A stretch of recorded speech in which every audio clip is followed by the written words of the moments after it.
মেহেদি, তুই এটা কি করলি? হ্যাঁ, তুই এই মেয়েকে বিয়ে করেছিস? হায় হায়, এখন আমি কি করব? আমি মুখ দেখাবো কি করে মানুষকে? তুমি কিছু বলো না কেন? তুই বিয়ে করবে আমাকে বলতি, আমি সুন্দর সুশীল শিক্ষিত ভালো ফ্যামিলির একটা মেয়ে তোকে ম্যানেজ করে দিতাম। কেন, কি এমন হয়েছে তোমরা বাইরে চলাফেরা করতে পারবে না? যদি চলাফেরা করতে হয় তাহলে তোমরা মাথায় ঘোমটা দিয়ে বের হবে।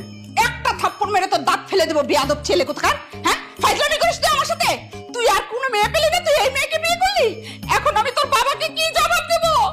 খালা, রাগ করবেন না, আমি এখন থেকে ভালো হয়ে চলাফেরা করব। এই মেয়ে, একদম চুপ, বেয়াদব কোথাকার। ছি ছি ছি ছি, তোমার মতো নোংরা মেয়ে আরেকটা আছে?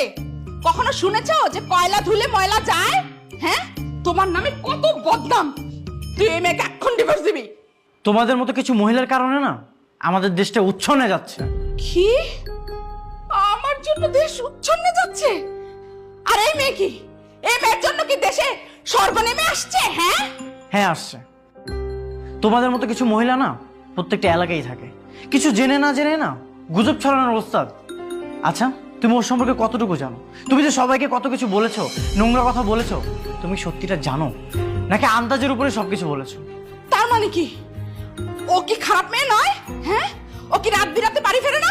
এই তুমি দেখোনি? হ্যাঁ, রাত বিরাতে কোনো ভালো